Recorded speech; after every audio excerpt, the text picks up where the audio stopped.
channel, semoga kita bahagia. Jangan lupa subscribe, like, komen dan share agar channel ini semakin berkembang. Terima kasih. Guru Tingkat Dewa. Bab 181.185.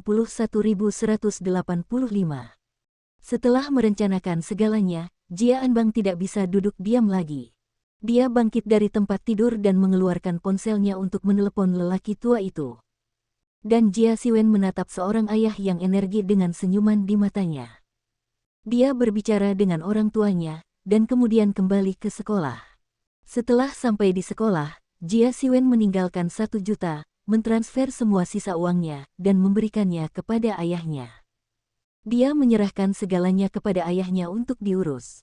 Yang perlu dia lakukan hanyalah menjadi penjaga toko yang lepas tangan. Hanya lebih dari setengah bulan sebelum ujian masuk perguruan tinggi. Semua kursus lain di sekolah telah dihentikan. Setiap siswa tahun ketiga belajar dengan giat. Mereka tidak punya waktu tambahan untuk istirahat. Bahkan setelah kelas selesai, mereka belajar dan lelah. Tersedak, tapi tidak ada yang berani rileks. Bagaimanapun, sekarang adalah titik sprint terakhir. Jika Anda tidak melawannya sekarang, Anda akan sangat menyesalinya seumur hidup. Kelas pendidikan jasmani Jia Siwen juga berhenti, dan dia duduk dengan bosan di kantor untuk beristirahat. Meski sekarang mereka tidak ada kelas, Jia Siwen tidak bisa meninggalkan sekolah, karena langkah selanjutnya adalah ujian masuk perguruan tinggi, dan mereka masih memiliki banyak hal penting. Tepat ketika Jia Siwen sedang menganggur dan tidak melakukan apa-apa, bayangan indah diam-diam muncul di pintu kantor. Tuan Jia, suara itu memanggil kembali Jia Siwen yang sedang kesurupan. Jia Siwen kembali sadar dan melihat lebih dekat. Bukankah hanya Qiao Linlin yang berdiri di depannya?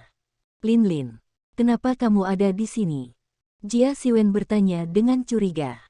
Seseorang memberiku ini. Qiao Linlin mengeluarkan surat dengan wajah sedih dan menyerahkannya kepada Jia Siwen.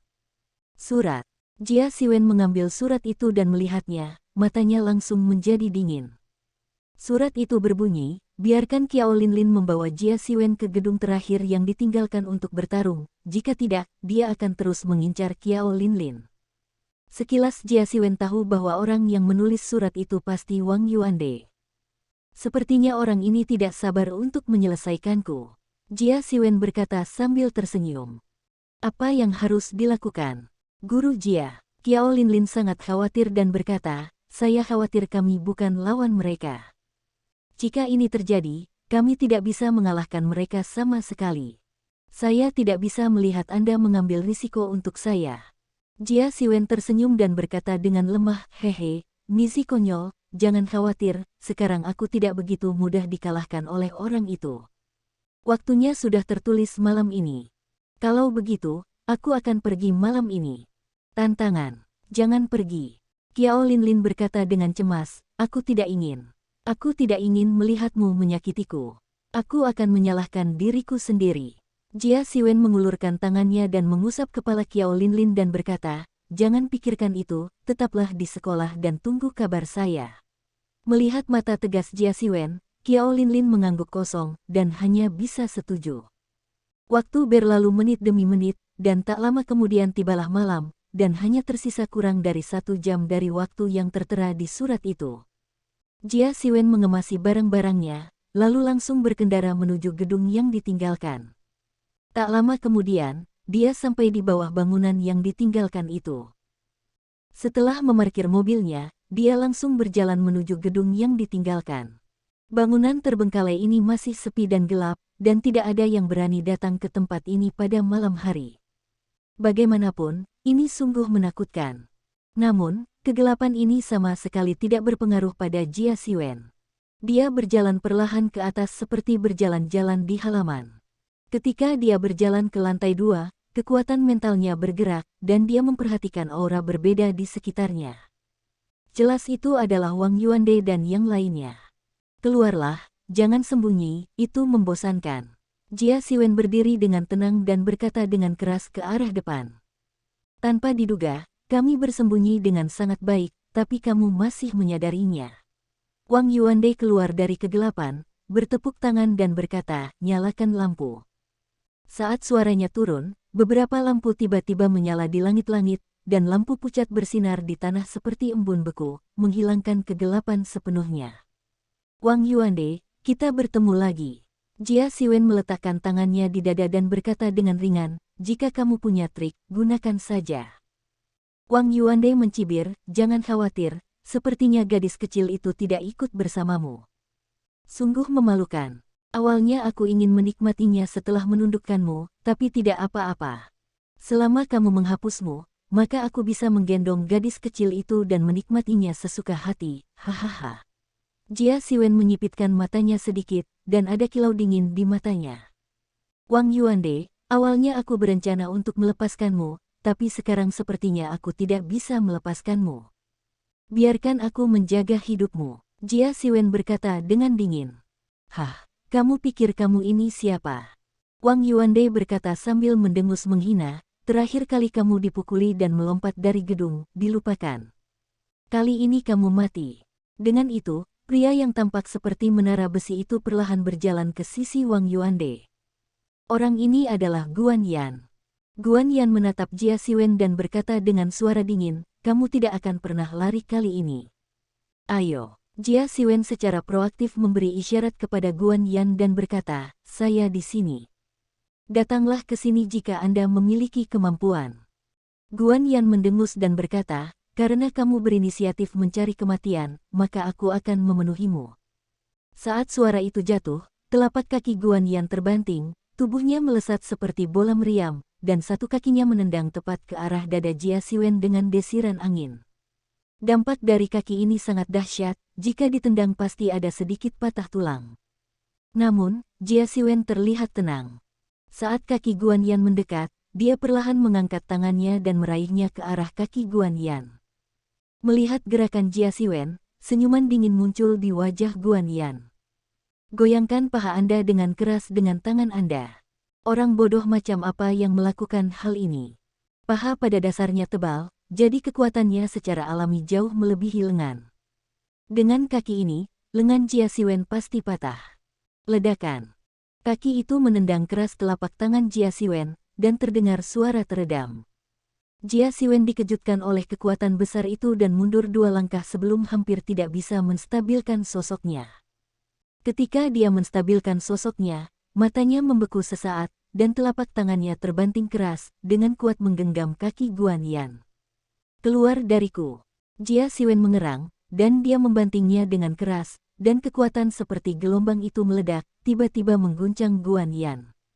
Tubuh Guan Yan tidak stabil, dan dia harus mundur beberapa langkah sebelum hampir tidak bisa menstabilkan sosoknya.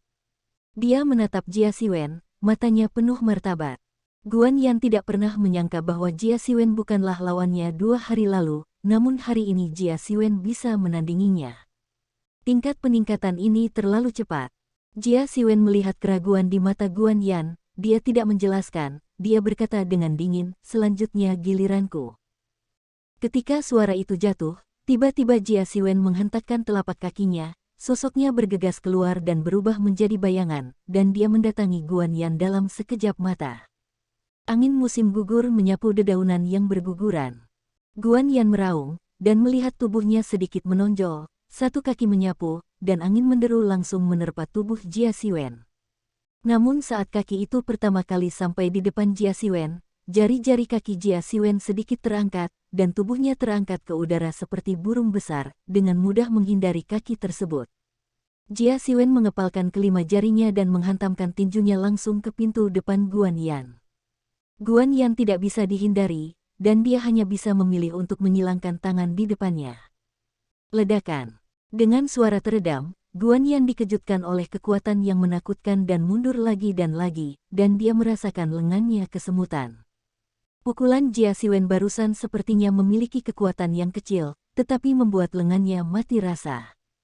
Saat melihat ini, Wang Yuande berteriak, Guan Yan, bunuh dia secepatnya. Jangan buang waktu. Guan Yan mengangguk, matanya tertuju pada Jia Siwen, matanya perlahan menjadi dingin. Dia mengguncang lengannya, membuat darah di lengannya kembali mengalir. Wah, sepertinya aku terlalu meremehkanmu.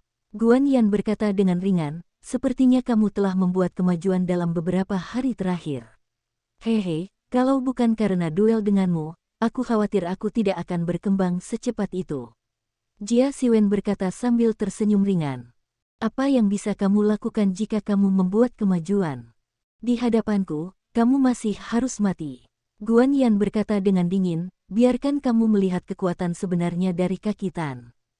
Ketika suara itu jatuh, dia langsung bergegas keluar, tubuhnya bergegas menuju Jia Siwen seperti bola meriam. Kaki angin patah. Teriak Guan, kakinya menyapu tubuh Jia Siwen dengan desiran angin. Jia Siwen menyipitkan matanya sedikit, tubuhnya sedikit tenggelam, menurunkan pusat gravitasinya, mengepalkan kelima jarinya, dan menghantamkan tinjunya ke kaki Guan Yan. Ledakan. Hanya mendengar suara teredam, tinju Jia Siwen dan kaki Guan Yan tiba-tiba bertabrakan, dan guncangan yang mengerikan meletus, menyebabkan Jia Siwen mundur 7 atau 8 sebelum dia hampir tidak bisa mendapatkan kembali pijakannya. Alisnya berkerut, dan kekuatan kaki angin yang patah ini sangat kuat. Jika kekuatannya tidak ditingkatkan, dan tubuhnya telah ditempa oleh aura lagi, dia mungkin bisa mematahkan tangannya dengan tendangan tadi. Melihat Jia Siwen benar-benar menghalangi kaki Po Feng, cahaya dingin di mata yang tertutup menjadi lebih buruk. Tangkap naga itu. Jia Siwen meraung, dan melihat lengan Jia Siwen dengan cepat menonjol keluar, seperti naga yang berlari kencang, langsung berlari menuju Guan Yan. Guan Yan sepertinya menyadari tindakan Jia Siwen. Dia segera mundur selangkah, menendang kakinya dengan keras, dan langsung berlari ke langit. Kaki gunung patah. Suara gemuruh Guan Yan terdengar dari langit, dan dia melihatnya mengangkat kaki kanannya, dan tiba-tiba menendang ke arah Jia Siwen. Namun saat kaki Guan Yan hendak bertemu dengan Jia Siwen, sosok Jia Siwen berkelebat pelan, dan kaki Guan Yan tak bisa dihindari. Ekspresi Guan Yan berubah, dan dia merasa segalanya tampak sedikit buruk. Kamu sudah selesai. Jia Siwen menyeringai, dan melihat telapak tangannya dengan mudah melingkari kaki Guan Yan, dengan kuat menggenggam kaki Guan Yan untuk mencegahnya mundur. Kehilangan itu untukku. Guan Yan meraung dan membanting wajah Jia Siwen dengan pukulannya. Tapi tinju Guan Yan sama sekali tidak melukai Jia Siwen. Setelah melihat ini, Jia Siwen membanting tinjunya tanpa ragu-ragu, hanya untuk mendengar suara teredam, dan jari-jari Guan Yan langsung berputar tidak teratur. Apa? Hanya mendengar teriakan seperti babi, Guan Yan langsung berlutut di tanah, wajahnya memelintir dan memegangi tangannya. Tadi, pukulan Jia Siwen tiba-tiba mematahkan telapak tangannya. Wang Yuande sangat ketakutan sehingga dia memalingkan wajahnya dan lari, mengetahui bahwa Guan Yan mungkin tidak dapat menahannya lagi. Jia Siwen memandang Guan Yan dengan tenang dan berkata, kamu kalah. Guan Yan mengertakkan gigi dan berkata, aku ingin membunuhmu, tapi Sekte Tan tidak akan pernah melepaskanmu. Aku tidak punya kebiasaan membiarkan harimau kembali ke gunung, jadi aku tinggalkan kakimu hari ini. Jia Siwen berkata dengan enteng. Ketika suara itu jatuh, telapak tangan Jia Siwen tiba-tiba patah, dan kekuatan mengerikan itu meledak dalam sekejap, dan klik itu langsung mematahkan tulang kaki Guan Yan. Ah!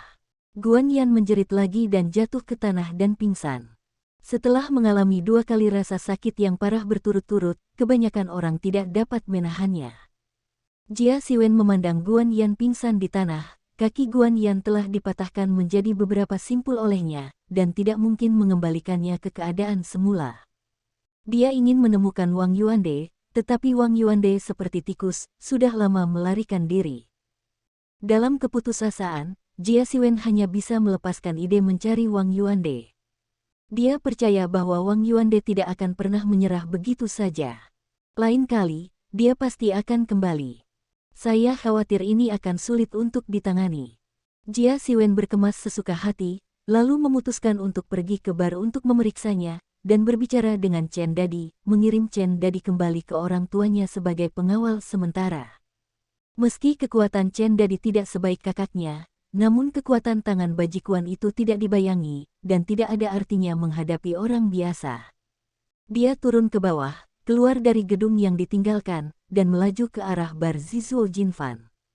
Saat mobil Jia Siwen melaju jauh, sesosok tubuh gemuk diam-diam muncul di samping bangunan yang ditinggalkan itu.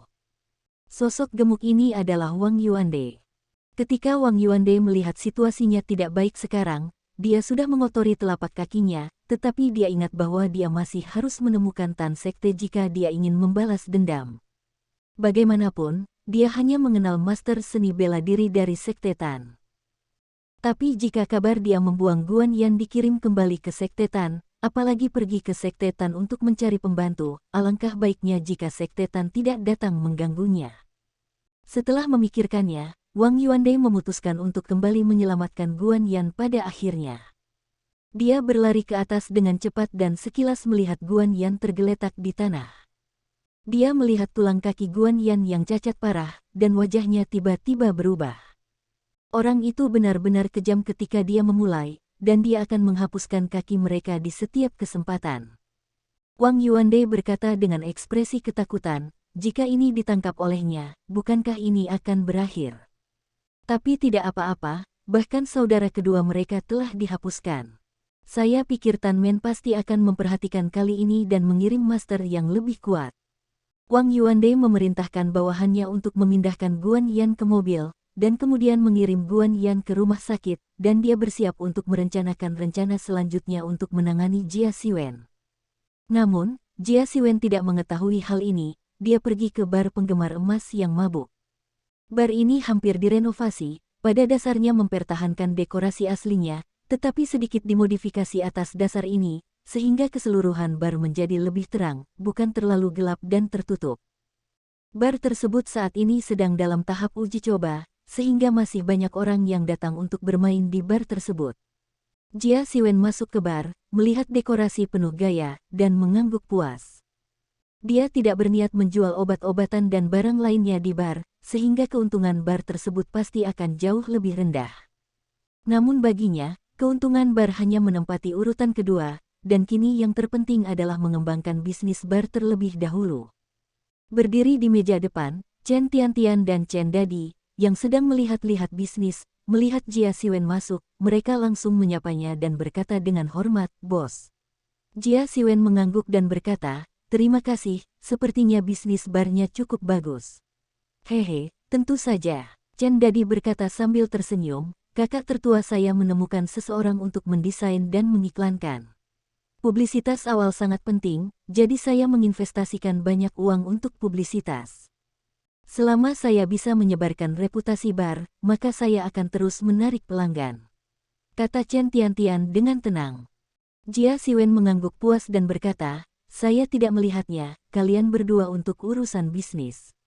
Saya pernah menjalankan sebuah bar, tetapi saya masih tahu sedikit tentang pengoperasian bar tersebut," kata Chen Tiantian sambil tersenyum. Jia Siwen mengangguk dan berkata, "Baiklah, kalau begitu, saya dengan lega menyerahkan bar itu kepada Anda." "Ngomong-ngomong bos, sekarang ada pertanyaan yang perlu dikonsultasikan dengan Anda.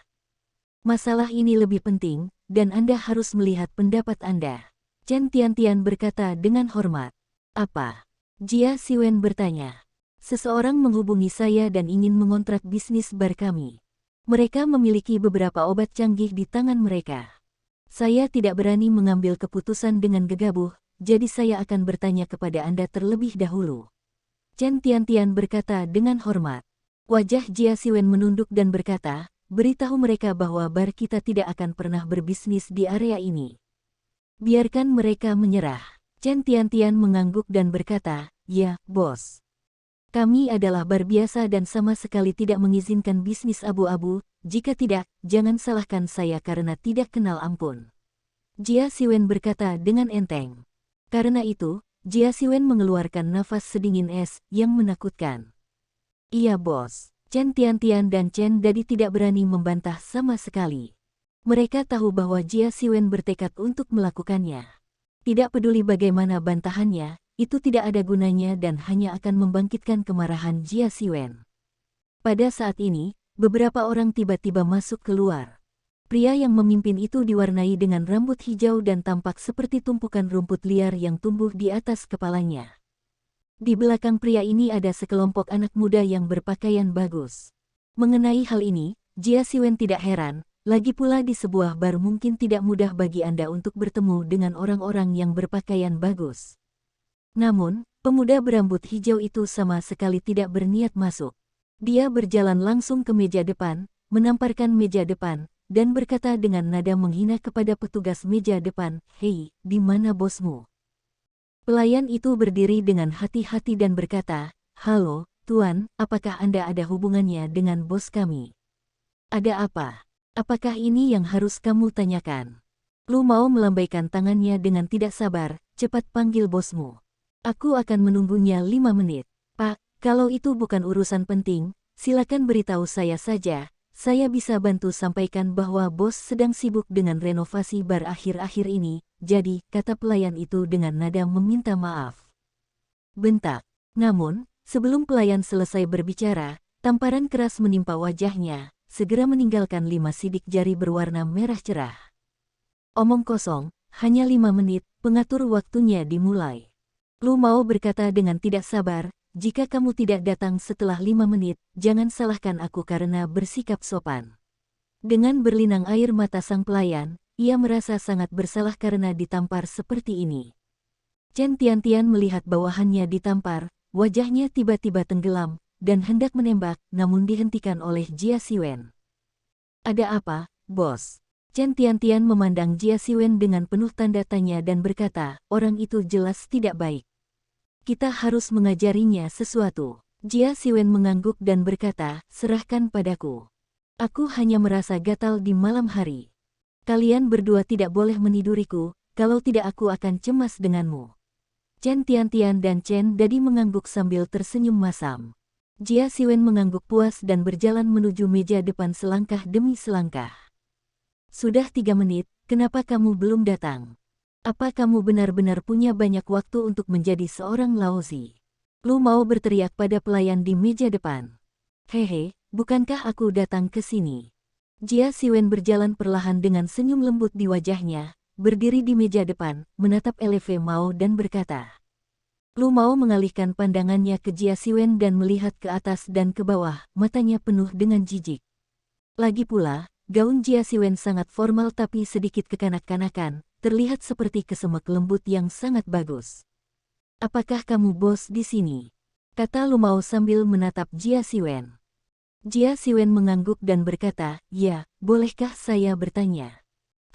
Kamu tidak tahu siapa aku, kamu berani bergaul di negeri ini." Lu Mao berkata dengan nada meremehkan, "Aku hanya memberitahumu sekali, dengarkan, aku dari geng Naga Hitam, namaku Alu, kamu juga bisa memanggilku Tuan Hijau." Setelah berbicara, Lu Mao memandang Jia Siwen dengan jijik. Dia sedang menunggu ekspresi ngeri dan penuh hormat di wajah Jia Siwen. Tapi yang mengecewakannya adalah mata Jia Siwen masih polos, sama sekali tidak terpengaruh oleh kata-kata Lu Mao. "Geng Naga Hitam, ada apa?" Jia Siwen bertanya. "Hei, nak, apa kamu tidak tahu geng Naga Hitam?" Lu Mao berkata sambil menatap Jia Siwen dengan mata membelalak. Jia Siwen mengangguk dan berkata, "Mengapa saya harus tahu geng Naga Hitam? Apakah itu terkenal? Tapi apa hubungannya menjadi terkenal dengan saya?" "Nak, kamu tidak berani mengetahui geng Naga Hitam kami. Sudah kubilang, geng Naga Hitam kami adalah geng terbesar di bagian barat kota selatan. Kamu bahkan tidak mengetahui hal ini, mengapa kamu membuat kekacauan di sini?" Adik laki-laki di belakang tampak menghina, kata Jia Siwen. "Oh, begitulah adanya." Jia Siwen berkata dengan wajah yang tiba-tiba sadar. Melihat ini, Lu Mao berkata dengan ekspresi penuh kemenangan di matanya, "Ketahuilah bahwa kamu takut, nak, jika kamu tahu kamu takut. Apa yang Anda takutkan?" Jia Siwen memandang Green Mao dengan ekspresi bodoh, "Hanya karena ini, aku takut. Lalu ada terlalu banyak hal yang harus aku takuti. Siapa kamu geng Naga Hitam?" Ekspresi wajah Lu Mao tiba-tiba membeku, dan kemudian, ekspresinya langsung berubah suram, matanya tertuju pada Jia Siwen dan berkata, "Brengsek. Katakan sesuatu padaku. Saya tidak peduli apakah Anda geng Naga Hitam atau geng Macan Hitam, jangan memprovokasi saya, maka kami tidak akan memprovokasi saya, tetapi jika Anda ingin memprovokasi saya akan menghajar Anda tidak peduli apapun jenisnya, tolong kamu. Sini." Ekspresi Jia Siwen berubah, dan aura menakutkan keluar dari tubuhnya, menekan langsung ke arah Lu Mao dan mereka. Lu Mao tertegun sejenak. Dia tidak menyangka Jia Siwen berani menghadapi geng Naga Hitam secara langsung. Anda harus tahu kemana dia pergi, selama pihak lain tahu bahwa dia adalah anggota geng naga hitam, tidak ada yang tidak akan setuju. Anak baik, karena kamu mengatakan itu, jangan salahkan aku karena menghancurkan tokomu hari ini. Lu mau mencibir, menurutku apa yang bisa kamu lakukan? Saat dia berkata, dia menoleh dan berkata kepada lawannya, semua orang berkumpul dan menghancurkan toko itu langsung ke saya. Saya ingin melihat, apalagi yang berani dia lakukan. Kata-kata Lu mau membuat wajah anak buahnya menunjukkan senyuman dingin. Hehe, sungguh saudara yang hijau, kita harus memberinya sedikit pelajaran, beritahu dia siapa yang bisa memprovokasi, tapi dia tidak akan pernah bisa memprovokasi. Toko ini seharusnya baru saja direnovasi, kan? Kalau begitu, bantu dia menghancurkannya dan merenovasinya lagi. Lagi pula, dia tidak kekurangan uang. Hahaha, sudah lama sekali aku tidak menghancurkan tokonya. Tanganku gatal sekali. Aku akan menghancurkannya lagi nanti dan lihat siapa yang berani menghentikanku. Titik titik titik titik titik titik titik. Bawahan LV mau mengatakan sepatah kata pun kepadamu, dan mata mereka penuh dengan penghinaan dan penghinaan. Namun, Jia Siwen sepertinya tidak mendengarnya. Dia menoleh dan melihat ke arah pelayan di sampingnya dan berkata, apakah dia baru saja memukul wajahmu? Pelayan itu mengangguk dengan air mata berlinang, matanya penuh dengan keluhan. Tunggu sampai kamu melawan, aku akan membantumu menahannya. Jia Siwen berkata dengan ringan, pukul aku dengan keras dan hilangkan amarahku. Mendengar perkataan Jia Siwen membuat Lu Mao dan yang lainnya tertawa semakin keras. Hahaha nak, apakah otakmu rusak? Apakah kamu berani membiarkan dia menamparku? Karena kamu ingin menamparku, maka aku akan memuaskanmu nanti, tampar kalian berdua untuk mendapatkan nafas yang baik. Jia Siwen berjalan menuju Lu Mao selangkah demi selangkah, dan berkata dengan ringan, jika kamu memiliki kemampuan, ayolah. Lu Mao dengan dingin mendengus dan berkata, saya pikir kamu sedang mencari kematian. Saat suara itu turun, Lu Mao mengangkat tangannya dan menamparkan wajah Jia Siwen. Namun sebelum telapak tangannya menyentuh Jia Siwen, sebuah kepalan tangan telah jatuh ke perutnya. Ledakan. Tubuh Lu Mao terlempar seperti bola meriam, terbang keluar pintu, dan langsung jatuh ke tempat sampah di luar pintu. Brengsek. Pria berambut hijau itu menjadi gila. Dia mengendus bau busuk di tempat sampah dan segera berjuang untuk bangun, namun tubuhnya ditutupi dengan berbagai cairan yang tidak diketahui, dan tubuhnya berbau menjijikkan. Mencicipi. Engah. Melihat Lu Mao terlihat seperti ini, pelayan itu tidak bisa menahan tawa. Green Mao dengan marah melompat ke dalam guntur. Dia menunjuk ke arah Jia Siwen dan berteriak dengan keras, serahkan aku, singkirkan saja anak ini. Ya, saudara hijau. Orang-orang itu mengangguk dan mengepung Jia Siwen satu demi satu. Jia Siwen berkata dengan acuh tak acuh, beberapa orang, kamu harus memikirkannya, tunggu sampai semuanya ada di tempat sampah, jangan salahkan aku karena tidak mengingatkanmu. Seorang pria agak kurus dengan tato di wajahnya berkata dengan suara dingin, jangan marah. Lihat bagaimana aku bisa menghadapimu. Saat dia berkata, dia berlari menuju Jia Siwen dengan cepat, lengan bajunya diledakkan, memperlihatkan lengannya yang kurus dan kuat. Jelas sekali pria ini terlihat sangat kurus, namun tubuhnya penuh otot, dan kekuatannya pasti tidak rendah. Dia meraih Jia Siwen dalam satu gerakan, mencoba meraih lengan Jia Siwen, tapi Jia Siwen berdiri diam di tempatnya, tanpa niat untuk pergi sama sekali. Ketika pria kurus seperti monyet itu datang ke depan Jia Siwen mengangkat tangannya, dan telapak tangannya seperti naga yang berkeliaran dengan suara siulan angin langsung mengenai lengan monyet itu. Pergi dengan. Jia Siwen meraih pria itu dengan kuat, membawanya 360 derajat lalu melemparkannya secara tiba-tiba, dan terbang langsung menuju Lu Mao. LV Mao menyaksikan bawahannya terbang ke arahnya, sangat ketakutan. Saat dia mengangkat kakinya untuk berlari, semuanya sudah terlambat. Ledakan. Lelaki kurus itu kembali membenturkan rambut hijaunya ke tempat sampah dan dibaptis oleh tempat sampah lagi, dan lelaki kurus yang berpenampilan seperti monyet juga masuk ke tempat sampah, tapi karena di bawahnya ada bulu hijau, jadi tidak mendapatkan terlalu banyak sampah. Namun saat keduanya keluar dari tempat sampah bersama-sama, mereka semua mengeluarkan bau busuk. Beberapa orang lainnya bergidik melihat pemandangan ini. Mungkin beruntung sekali bisa menerbangkan orang ke tempat sampah, tapi 2 kali, tidak sesederhana keberuntungan. Siapa lagi yang mau masuk tong sampah? Jia Siwen melihatnya sekilas dan berkata dengan ringan. Mendengar kata-kata ini, semua orang mundur selangkah, mata mereka penuh ketakutan. Brengsek, kalian serang aku. Ambil pisaunya dan bunuh orang ini secara langsung. Raungan Green Mao datang dari kejauhan, membuat semua orang merasa segar. Mereka saling melirik dan mengeluarkan pisau lipat dari sakunya. Pisau lipat bersinar dengan cahaya dingin yang menyilaukan di bawah cahaya.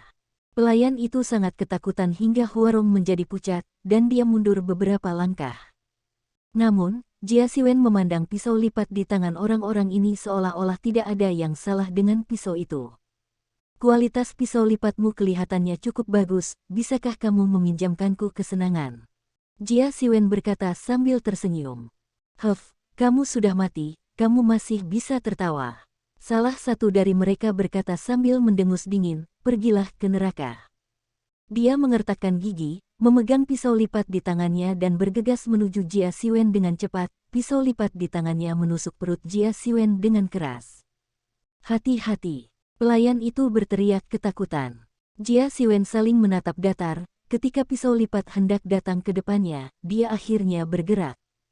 Saya melihat tangannya menjulur seperti kilat dan meraih pergelangan tangan lawan. Begitu pria itu mengertakkan gigi, pisau lipat di tangannya menusuk langsung ke tubuh Jia Siwen, mencoba menembus tubuh Jia Siwen. Mata Jia Siwen sedikit menyipit, sebelum dia menunggu lawan memulai tangannya. Jari-jarinya mengerahkan sedikit tenaga dan mencubit tulang lawan. Apa? Hanya terdengar teriakan, pisau lipat di tangan pria itu jatuh ke tanah dengan keras, dan pria itu terdistorsi kesakitan dan hendak berlutut di tanah. Apakah kamu berani sombong di sini bahkan dengan kemampuan ini? Jia Siwen berkata dengan ringan, keluar dari sini. Ketika suara itu jatuh, Jia Siwen mengangkat tubuh orang tersebut, mengguncangnya dengan keras, dan langsung membuangnya keluar seperti sampah.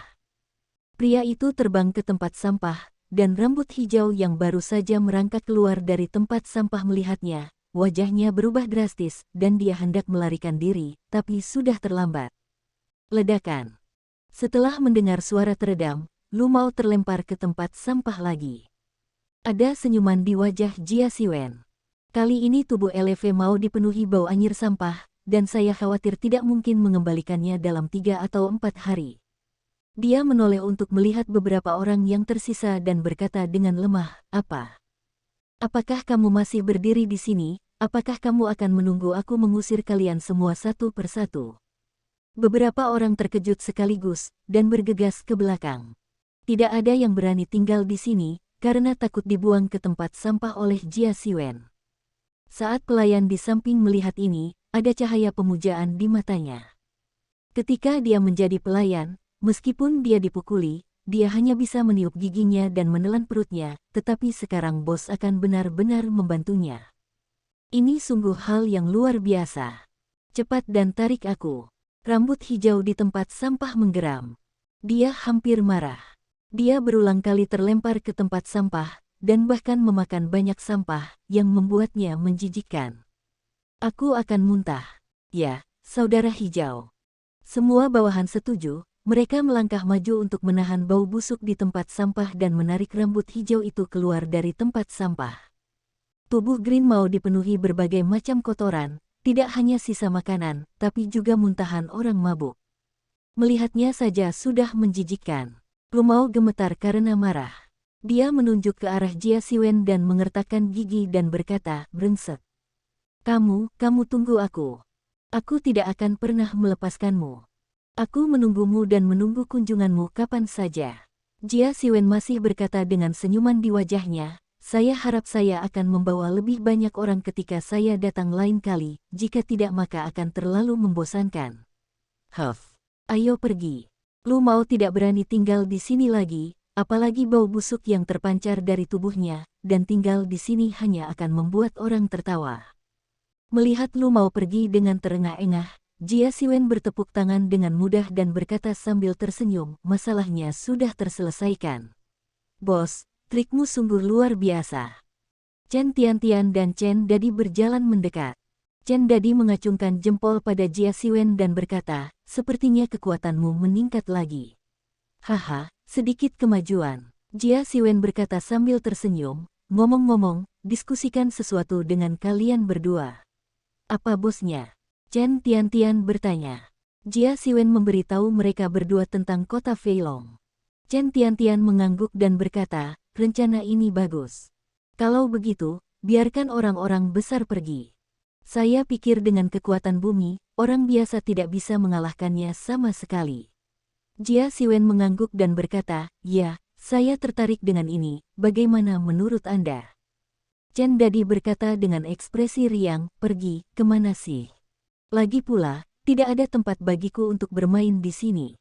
Membosankan sekali. Oke, kalau begitu sudah beres, ini alamatnya Dadi. Besok pagi kamu akan membawa saudara-saudaramu ke sini untuk melapor, dan ayahku akan mengaturnya untukmu. Jia Siwen mengeluarkan selembar kertas dan menyerahkannya. Bagus. Chen Dadi mengangguk dan berkata, baiklah, aku serahkan padamu, aku pergi dulu. Jia Siwen tersenyum dan melambai pada keduanya dan berkata. Segera, Jia Siwen kembali ke sekolah. Sekolah sepi, kecuali cahaya terang yang memancar dari gedung pengajaran di kejauhan. Sekarang waktunya terlambat belajar mandiri, tentu saja tidak ada yang berani berkeliaran di luar. Ketika Jia Siwen kembali ke asrama, Niu Guangyuan keluar dari asramanya. Hei, Lao Jia, sudah lama sekali. Niu Guangyuan menepuk bahu Jia Siwen dengan ekspresi terkejut, anakmu menghilang akhir-akhir ini. Kamu tidak dapat melihatmu sama sekali. Kamu tidak pergi ke pertemuan sore ini. Rapat. Pertemuan apa? Jia Siwen bertanya dengan curiga. Tentu saja pertemuan sebelum ujian masuk perguruan tinggi. Pertemuan siswa sudah selesai, tapi giliran guru kita. Saya berbicara lebih dari 2 jam di sore hari dan itu menjengkelkan. Niu Guangyuan mengeluh tanpa daya, saya dulu masih bersekolah. Saya merasa pekerjaan lebih baik, dan sekarang saya sangat merindukan hari-hari ketika kami pergi ke sekolah. Jia Siwen tertawa kosong, dan sangat jarang melihat Niu Guangyuan, yang selalu ceria dan optimis, mengatakan hal ini.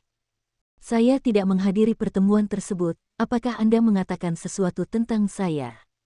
Jia Siwen bertanya.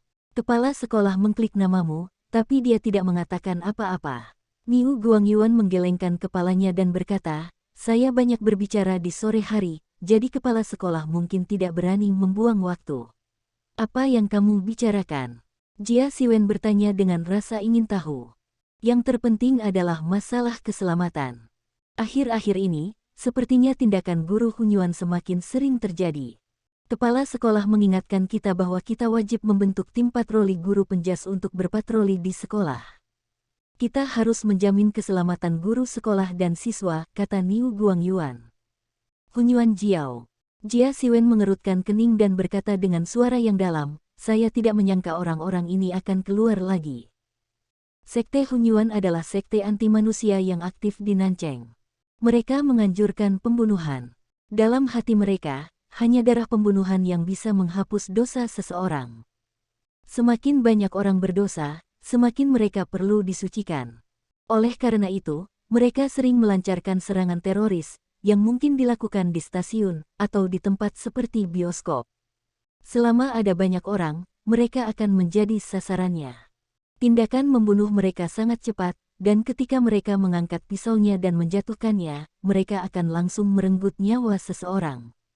Profesionalisme mereka bahkan sebanding dengan seorang dokter. Pejabat Nancheng juga sangat resah dengan masalah ini. Mereka telah memerintahkan Biro Keamanan untuk melenyapkan anggota Sekte Hunyuan, tetapi Sekte Hunyuan seperti permen karet, yang menempel erat di Nancheng. Tidak peduli bagaimana cara membersihkannya, akan ada pengikut Sekte Hunyuan muncul. Ketika akar permasalahannya tidak bisa disembuhkan, pejabat Nancheng akhirnya memilih solusi sementara, yaitu mengatur personel Biro Keamanan di berbagai tempat keramaian, dan selama Sekte Hunyuan muncul, mereka bisa tiba secepatnya. Bersambung, terima kasih telah menyaksikan dan mendukung channel ini.